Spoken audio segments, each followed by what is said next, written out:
What's going on, everybody? Welcome back to another episode of the Top Dogs Podcast here on the Field of 68 Media Network. My name is Rob Doster, and we actually get to talk about a UConn win, a significant UConn win, and one that actually matters for the first time this season. And that feels good. That feels fun. That was a really, really, really enjoyable basketball game last night. UConn 76, Baylor 72. Beating the number 15 team in the country without Alex Caravan available due to a concussion. Yes, I know Jeremy Roach was banged up and missed the last 15 minutes of that game. Yes, I know VJ Chum didn't play. Whatever. I think, and this is what the theme of this podcast is going to be, I think what actually happened in this game, what actually happened on the floor, and the X's and O's stuff doesn't matter. It's not something I'm interested in talking about all that much in today's episode. It's not something I think matters all that much in this episode. And it's not something that I think is important to the long-term viability of UConn's season as a Big East title contender. This wasn't about the X's and O's. It wasn't about defensive coverages. It wasn't about anything like that. At the risk of this podcast turning into a little bit too much of an overcritical armchair psychologist, I think the most important stuff to take away from that win, from that performance, from that game, from Wednesday night is the things that Dan did during the game and the things that he said after the game. Let's get into it. Before we do, please rate, review, subscribe to this podcast on any app that you listen to or watch this podcast. Interaction, engagement, all of that stuff helps with the almighty algorithm. So I very much do appreciate it. All right, let's start with the post game, right? Dan Hurley walked into the press conference, and the very first thing that he said was, quote, "Thank you, Gamble. Thank you, Gamble. Thank you, students. Thank you, Gamble." I don't get a lot of FOMO moments anymore in this business, but last night watching that game on television, seeing that environment on television, that was very much a FOMO moment. One where I was like, man, I would love to be in Gamble right now. I would love to be sitting somewhere that wasn't just press row with a beer in my hand, yelling, screaming, going nuts in that crowd, because that environment was awesome. That crowd was awesome. That student section was awesome. That was a team that needed a lift from a lot of different people, and they got a lift from those fans. You know, shout out to every single person that made the trip up there. I know it's not easy to get all the way up to Stores for a 6:30 tip on a Wednesday. It felt like, at least watching it on TV, and please, if you were there and I'm incorrect, let me know, set me straight and tell me, but it felt like an 8 p.m. tip on a Saturday when everybody is showing up to the game, well lubricated and well liquored up. So shout out to the fans that turned that environment into one of the best in college basketball. That was really fun to see. And I think it was needed because of where this team's psyche was heading into the game, and what could have happened if this thing spiraled and went the wrong way, right? Like, think about it like this. UConn's got Texas next. They're playing Texas on the road, and Texas isn't that good, but is a road game against an SEC team that is currently ranked in like the top 35 or the 40 of most metrics, that has NBA talent, that has size, that has athleticism. Trey Johnson is a dude that can go out and get you 30 on any given night. Texas isn't that good. It's a winnable game. Colorado wasn't that good. That was a winnable game. Memphis wasn't that good. That was a winnable game. Dayton wasn't that good. That was a winnable game. Then after Texas, you get Gonzaga in the Garden, which, you know, is probably going to end up being a home game for UConn, but Gonzaga might be the best offensive team in all of college basketball, right? For a program struggling with some defensive issues, some defensive identity issues, that was struggling with confidence, going up against a program that is as vicious and as ruthless and as efficient and as effective as Gonzaga is offensively. That would have been a nightmare matchup coming off of back-to-back losses and 5 losses in your last 6, right? So if you lose to Texas and you lose to Gonzaga, you're down 19-8 against Baylor. You're staring at like a sub 500 record heading into Big East play, right? You're staring at that straight in the face. And that is not a great situation to be in. And that is not a place that I think any UConn fan or any UConn player kind of expected this program to be after the start of the season and after the way the last 2 years went. And then Aiden Mahaney happened. Now, this is going to be a stretch. I understand that. And this is going to sound ridiculous. And I understand that.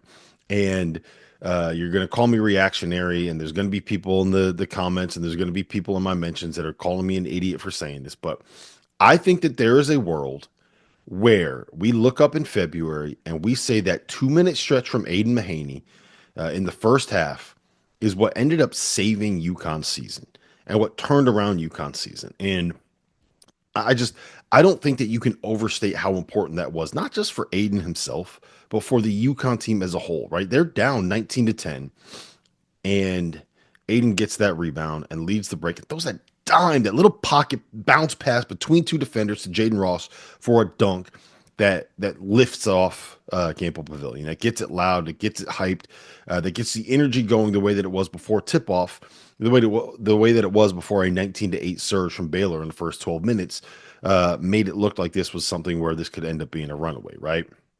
Then he hits that three in the corner on the next possession off of a baseline out of bounds play, right? Then on the next possession, high ball screen, defender leaves him, a miscommunication, and he just drills like a 23-footer, and the place goes nuts, and he goes nuts, and Dan Hurley headbutts him, and he punches Dan Hurley in the ribs, and those two are going absolutely berserk. It looks like me if I was at a Las Vegas casino and I just ended up winning like a $4 million jackpot on the slots, right? Like they were going absolutely crazy. Suddenly, Gamble is deafening, right? Suddenly, this team kind of remembers like, holy shit, we're a bunch of bad motherfuckers, and no one comes in here into our house. No one walks into this gym and beats us here. I think Dan in the press conference called Aiden a phoenix rising out of the ashes. After that, like you could see the weight lifting off of his shoulders, right? You could see this team just kind of like breathe a sigh of relief. Like the pressure was off a little bit. It was like, oh yeah, you know what? Like we're good. We got players. Like this place is loud. We can do this. Let's do this. Let's find a way to get this done. And I we'll get to more on the team stuff in a second, but like the way that those two specifically, Dan and Aiden, celebrated after those shots went in, I think said it all, man. Like gassing up Aiden was the second thing that Dan did in his press conference after that win. It was thank you, student, thank you, Gamble, blah, blah, blah, blah, blah. I think Aiden Mahaney needed that shot as badly as anyone, right? And it gets to a larger point too. From what I've been told, and Dan kind of addressed this in the press conference last night, but there was a pretty significant change in the style and the manner that the staff approached coaching this team since getting back to Maui. I'll elaborate on it, but Dan addressed this last night in the press conference here. Yeah, I mean, just getting that swagger back. I think part of the problem has been me. I mean, I've been, I've coached these guys frustrated, and I've coached them frustrated for too long. This is a team that's going to be a work in progress and a team that's going to get better and better. And we're relying on a lot of young players and new players. And a lot of these teams we're playing against, they've got all fifth year, extra COVID year. A lot of these teams don't have developing sophomores and developing freshmen on the court. So for us, I got to coach this team with more, with more grace and more building them up and more enthusiasm and more energy. And I can't coach them mad because we're not currently playing as well as the last two teams have played. And I think, like I said yesterday, there's been some people that have helped me kind of check whether it is my ego or just my approach with the team. If you haven't heard by now, we have partnered with BetMGM Sportsbook. We're going to be using BetMGM lines to make all of our picks, and we'll have special offers for the listeners and the viewers of the Field of 68 throughout the year. If you haven't signed up for BetMGM yet, you can use bonus code FIELD, and you will get up to a $1,500 first bet offer on your first wager with BetMGM. The best part, all you need to do is deposit and bet $10 of your own hard-earned money to be eligible. Here's how you make it work. Download the BetMGM app and sign up using that bonus code FIELD. Deposit at least $10 and place your first wager on any game, and you will receive up to $1,500 in bonus bets if your bet loses. Just make sure that you use that bonus code FIELD when when you sign up. BetMGM is going to have some fun offers available throughout the NBA playoffs. Bet insurance tokens, odds boost, and what I love, a nice parlay booster too from time to time, as well as a ridiculous array of player prop bets for any sport that you could possibly imagine betting on. BetMGM is and always will be the king of the prop bet. So go download the BetMGM app, use the bonus code FIELD, and sign up today. And while I've got you, a quick request. The best way to support the Field of 68 content that you get for free is to engage with us. Rate and review the podcast. Like and share the YouTube videos. Tell your friends about us. It all helps in a world where the algorithm is king. And now, back to the show. Now that the college basketball season is in full swing, you need to make sure that you have access to the best betting tool on the market, the Rhythm app. Spelled RITHMM, is a data-backed app that uses AI and analytics to identify inefficiencies in betting lines and the player prop market that will allow you, the user, to profit. You can create customized, analytics-driven betting models tailored to your personal preferences as a bettor. Users have access to up-to-the-second against the spread data. And if you're like me and you understand pictures better than numbers on a screen, Rhythm's internal trend analysis provides you with the kind of graphs that will allow you to evaluate past results and project future performance in a visual way. Every Division I college basketball team is included in the Rhythm's metrics. Free subscribers to the Field of 68 Daily will get 25% off for a Rhythm subscription. Use the QR code on the screen to sign up or download at the link in the description.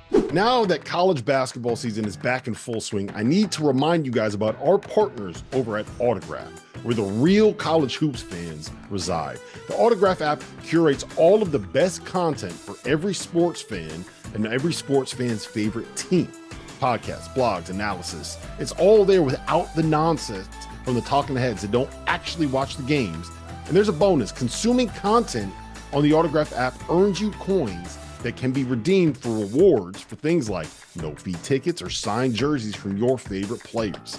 There are a couple new features in the app that I need to let you guys know about as well. Autograph Replay gives you a quick hitting summary of the previous day's news so you can keep track of all the important things going on with your favorite teams.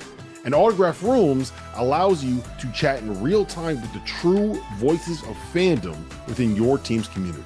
So go to the link in the description or scan that QR code on your screen and download the Autograph app. I said this on Sunday's podcast, right? This group is not a finished product yet. These are still young guys that are learning how to play basketball, right? You don't have 23-year-olds out here. You don't have 50-year seniors out here.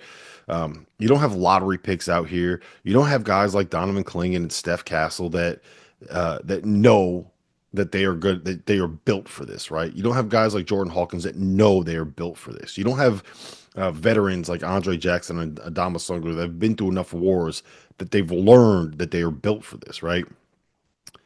Those guys could handle anything, right? You could cuss Cam Spencer out last year. Anyone on the staff could just absolutely rip into him because nothing that anybody said to him was ever going to be worse than the things that he was saying to himself, right? There's a comedian I like that's that says there's nothing you can say to me that I haven't said to myself 2 inches from the mirror. And that's kind of what it was like if you're going to rip into Cam Spencer in practice. Like, that dude was harder on himself than any coach was going to be. So it didn't matter what you said to him.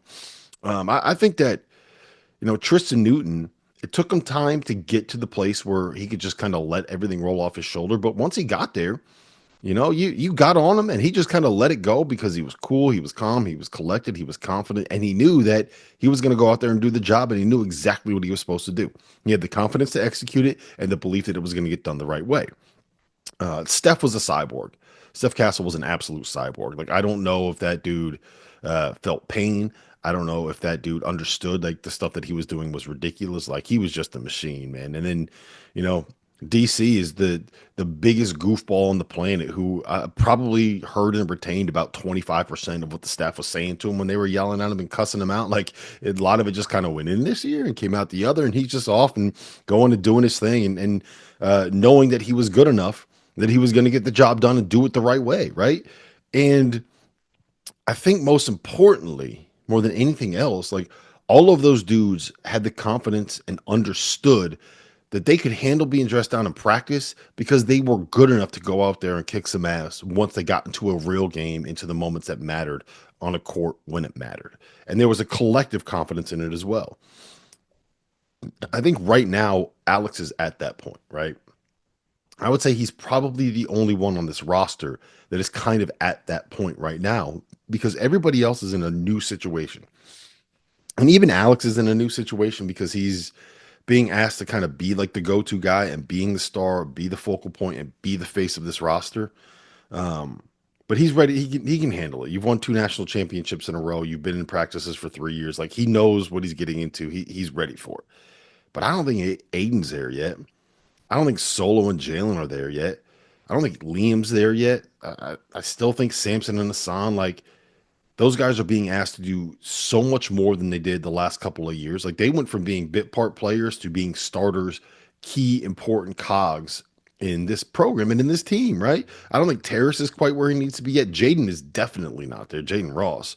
Um, I think the best way that I would explain it is this: the last 2 years, the way that Dan and this coaching staff had to handle practice was they needed to be perfectionists. They were able to get on these guys, and the slightest mistake, the wrong angle when you're setting a screen, you know, being a half a step late on a rotation in practice defensively, not swinging the ball as crisp as it needs to be. You know, you're hitting a shooter where he's catching it at his shoulder instead of the shooting pocket. Like the little tiny mistakes they could absolutely rip on these guys on because those guys were ready for it. They could handle it, and they were good enough, and they were confident enough that they were going to be able to go out there and in games and do it the right way, no matter what happened in practice. Right? You could hold those guys to a standard that is impossible to achieve because they were that good. This year, you can't coach this team as a perfectionist. You got to coach this team as a teacher, right? The biggest thing is that this group is still learning. They're still growing and they are still developing and they are still improving and they are still that learning what it takes to be able to succeed at this level. Like they need to be coached up more than anything else right now. They don't need to be turned into perfect robots that go out there and do everything without a single mistake. Like they got to get developed into hoopers first. And some of them are closer than others, and some of them are probably there and need a little bit of confidence. But like that's part of the job of being a teacher is instilling confidence and teaching these guys to learn and understand how good they are and how good they can be. Like that's half the battle as a coach. There's a lot of times like I'll talk to coaches in the summer or in the fall, and it's like we know how good this dude is, and he doesn't know how good he is yet. And once he learns how good he is and how good he can be, then that's when he's going to break through that glass ceiling, right? And there's a lot of times you run into that conversation with coaches where these players just they need the confidence and the belief to understand that they are as good as they are, right? And you know, it's something I think we kind of saw that a little bit with Andre Jackson. Then in 2023, you know, we called him Andre fucking Jackson, right? AFJ. The moments when he was just Andre Jackson, when he didn't kind of believe who he was and what he was as a player, is when you kind of really suffered. And then in those moments where he it clicks and all of a sudden he's going to the basket and all of a sudden he's grabbing rebounds and throwing ridiculous dimes in transition and he's going up and he's trying to dunk on people and he's trying to get every offensive rebound and he's telling these teams defensively like that's your best scorer, he ain't scoring on me, like it's off tonight, we're shutting off that water. That's when UConn hit their stride and that's when they hit their peak. And I think a lot of the guys on this year's roster are going through some of that same thing. And I think what you need out of this staff is to kind of get this group to the place where they believe it, right? And some of that is, I don't want to say like, I hesitate to say, um, you know, being soft in practice, because that's not what I'm saying. It's coaching with a positive energy where it's like, it's okay, you made that mistake, man. Get the next one, as opposed to being like, what the hell are you doing? You got to get this right. Like there's a different tone and there's a different angle and there's a different way that you can look at it. And I kind of empathize with the staff and especially Hurley in the sense that when you've had it's been 2 years that he's had this team and this program at the point where he could do it one way. And I do believe that there's part of them that just said, this is who we are now. This is how we're going to do it. These guys are going to be ready for it. And they weren't. And that's fine. It's okay. Jalen Stewart is a sophomore. Solo Ball is a sophomore. Like, they are not supposed to be what Tristan Newton was yet, right? They can get there. Solo Ball is not supposed to be what Andre Jackson was yet, but he can get there. And I think the mindset of we got to help develop these guys to that point, as opposed to why aren't they there yet, is a little bit of a flip that has to get switched. And I think was something of a wake up call that this team got when they were in Maui, and not just the players. I think the coaching staff as well.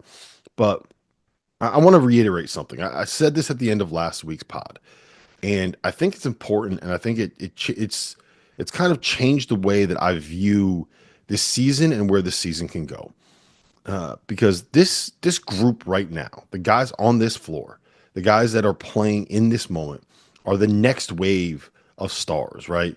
Like, my son loved Donovan Clingan. He loved Tristan Newton, because those are guys that were there for multiple years. He loves Alex Caravan, now Samson Johnson.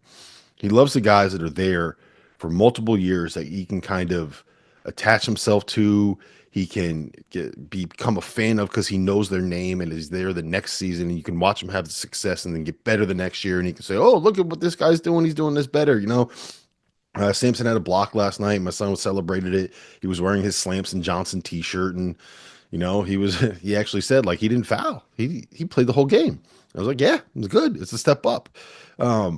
This group of guys, the Solo Balls, the Jalen Stewarts, the Jaden Rosses, Aiden Mahaney's, Terrace Reeds, maybe even a Liam McNeely, depending on how that kind of plays out. This is the next wave of UConn stars. This is the next wave of guys that you're going to be able to root for and attach yourself to, and become fans of, like, every age group of fans. And it's going to take some time, but think about where we were in 2021 at the start of the season as UConn fans, right? And I said it the other day, like, go back to that Bahamas game, that Atlantis game against Auburn, when it was 115 to 109, and think about how you felt about that group of players in that moment, and then watching them grow and watching them learn and watching them improve and watching them turn into the two-time champions, turn into guys that could go out there and win a national championship. And to me, like, in all sports, but especially college sports, like, the growth, the journey to get to the pinnacle is almost the most enjoyable part. And, I as a fan, you don't want to have those years. As a coach, you don't want to have those years. As a player, you don't want to have those years where you kind of come back down and go to, like, the first step again, and you have to restart it. But,